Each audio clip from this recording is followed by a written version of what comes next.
CNBC तेज में एक बार फिर खुशामदीद। कराची है एक बार फिर लहू लहान, जहां आज भी मर गए 8 इंसान।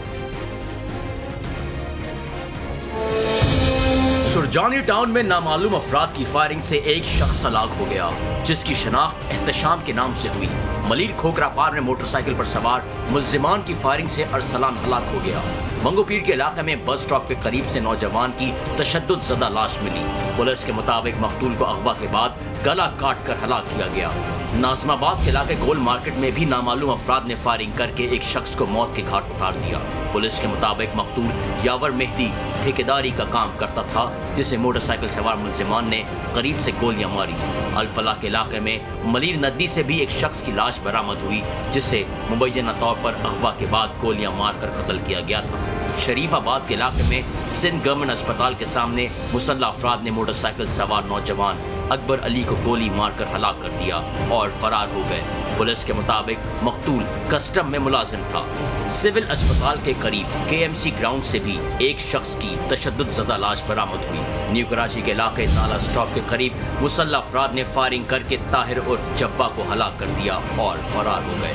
पुलिस के मुताबिक मकतूल सियासी जमात का कारकुन और पुलिस को मुतादिद मुकदमात में मतलूब था।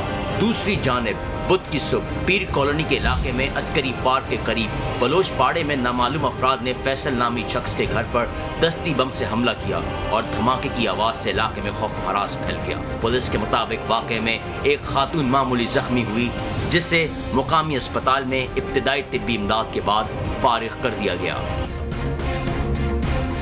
रवा माह कराची में कुछ तो खून का बाजार गर्म है और सिर्फ 17 दिन के दौरान 110 अफराद को कत्ल किया जा चुका है, जबकि रवा बरस हलाक अफराद की तादाद 1000 से तजावुज़ कर गई है। आला पुलिस हुक्काम की भड़कें हैं कि ख़त्म होने का नाम नहीं ले रही, और दूसरी जानिब कराची के मजलूम और बेबस शहरी हैं जिन्हें रोज़ाना बेदर्दी से कत्ल किया जा रहा है। जुलाई के सिर्फ 17 दिनों में 110 अफराद को मौत के घाट उतार दिया गया, जबकि जुलाई में अगवा होने वाले ताजरों की तादाद 20 तक पहुँच गई है। सबसे बढ़कर सितम ये है कि कोई नहीं जो मजलूमों की दादरसी करे और कातिलों को इबरतनाक अंजाम तक पहुँचाए। सबसे बड़ी इस वक्त कंसर्न की बात है हमारे लिए टारगेट किलिंग, और उसके बाद लॉ एंड ऑर्डर में बैंक डकैतीज़ और स्ट्रीट क्राइम और भत्ता स्पेशली। तो इन सारों पे हमने फोकस करना है कि हर किलिंग टारगेट किलिंग नहीं है।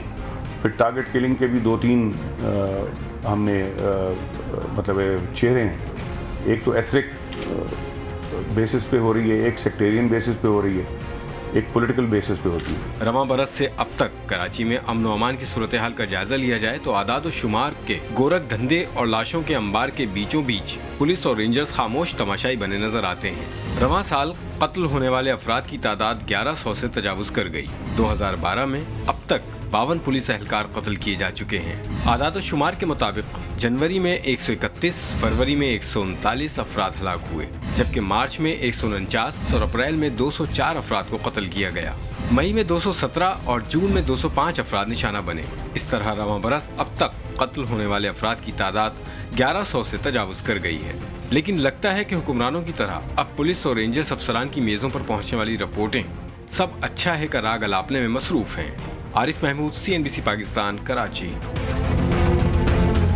यहाँ शामिल करेंगे एक ब्रेकिंग न्यूज़। सदर मुमलिकत आसिफ अली जरदारी का भारतीय वज़ीर-ए-आज़म मनमोहन सिंह को खत।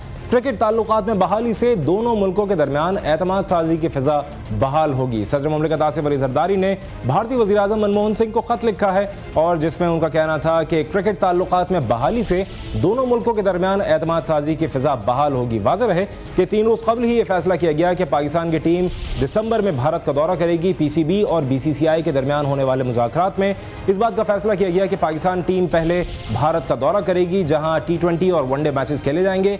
उसके बाद अगले साल यानी 2013 में भारत की टीम पाकिस्तान का दौरा करेगी और इस तरह से क्रिकेट ताल्लुकात बिलाखिर पाकिस्तान में 5 साल के पाकिस्तान और भारत के दरमियान क्रिकेट ताल्लुकात जो पिछले 5 साल से मुअत्तल थे वो एक बार फिर एक डगर पर आने लगे हैं। सदर आसिफ अली जरदारी ने ख़त लिखा है भारतीय वज़ीर आज़म मनमोहन सिंह को, और उनका ये कहना था इस ख़त में कि क्रिकेट ताल्लुकात में बहाली से दोनों मुल्कों के दरमियान एतमाद साजी की फ़िज़ा बहाल होगी। वाज़ेह है कि पाकिस्तान और भारत को क्रिकेट की दुनिया में और इससे पहले हॉकी की दुनिया में भी रवायती हरीफ कहा जाता रहा।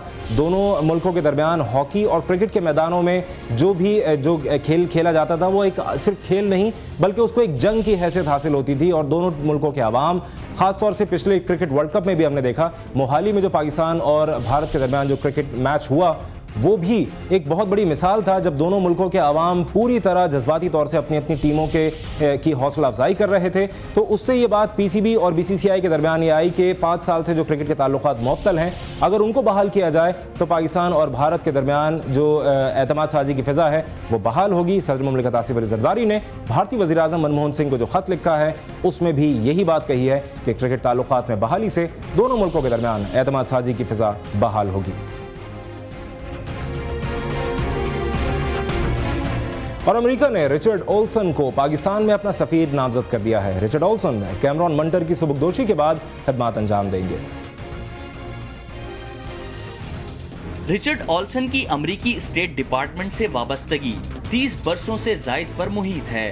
वो दुनिया के मुख्तलिफ ममालिक में सफारतकारी का तजर्बा रखते हैं। रिचर्ड ओल्सन पाकिस्तान में तैनाती से पहले मैक्सिको, युगांडा, ट्यूनिस, सऊदी अरब, इथियोपिया और मुत्तहिदा अरब अमारात में अमरीकी सफीर की हैसियत से खिदमत अंजाम दे चुके हैं।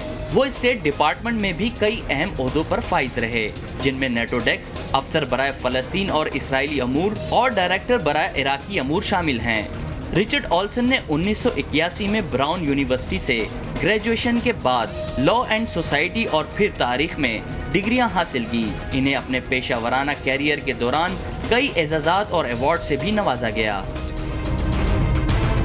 उधर शाम के वजीर दिफा दाऊद राजा दमिश्क में नेशनल सिक्योरिटी की इमारत में होने वाले एक बम धमाके में हलाक हो गए हैं। खुदकुश धमाका उस वक्त हुआ जब काबीना के वज़रा और आला सरकारी अहलकारों का एक अहम इजलास जारी था। धमाके में वजीर दाखिला भी जख्मी हो गए हैं। दमिश्क में हुकूमत और मुखालफिन के दरमियान लड़ाई शिद्दत इख्तियार करती जा रही है। हुकूमत के मुखालफिन का दावा है कि दमिश्क की आज़ादी अब ज़्यादा दूर नहीं है।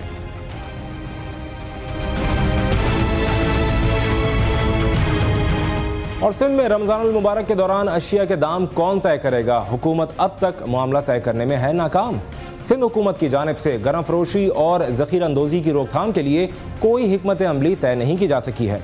रमज़ान अल मुबारक की आमद में चंद रोज़ बाकी रह गए, मगर मुनाफ़ाखोरों के खिलाफ कार्रवाई के लिए समरी 15 रोज़ से वज़ीर आला हाउस में मंजूरी के मुंतज़र है।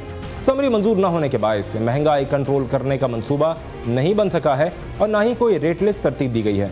उधर इख्तियारात न मिलने की वजह से कमिश्नर, डिप्टी कमिश्नर मुनाफाखोरों के खिलाफ कार्रवाई से कासिर हैं।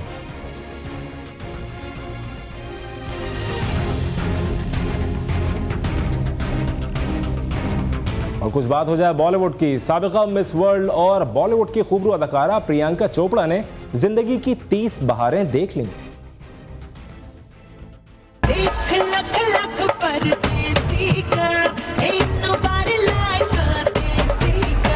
18 जुलाई 1982 को भारतीय रियासत झारखंड के शहर जमशेदपुर में पैदा होने वाली प्रियंका ने बॉलीवुड इंडस्ट्री में धूम मचा रखी है।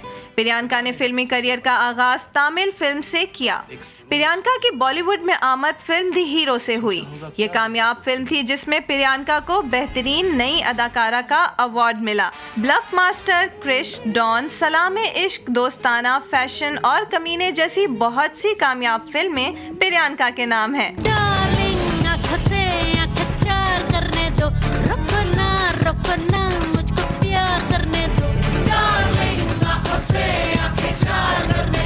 व्हाट्स योर राशि में 12 किरदार निभाने पर प्रियंका का नाम Guinness book of world record में शामिल हुआ। प्रियंका की 2 फिल्मों डॉन 2 और अग्निपथ ने बॉक्स ऑफिस पर तहलका मचाया।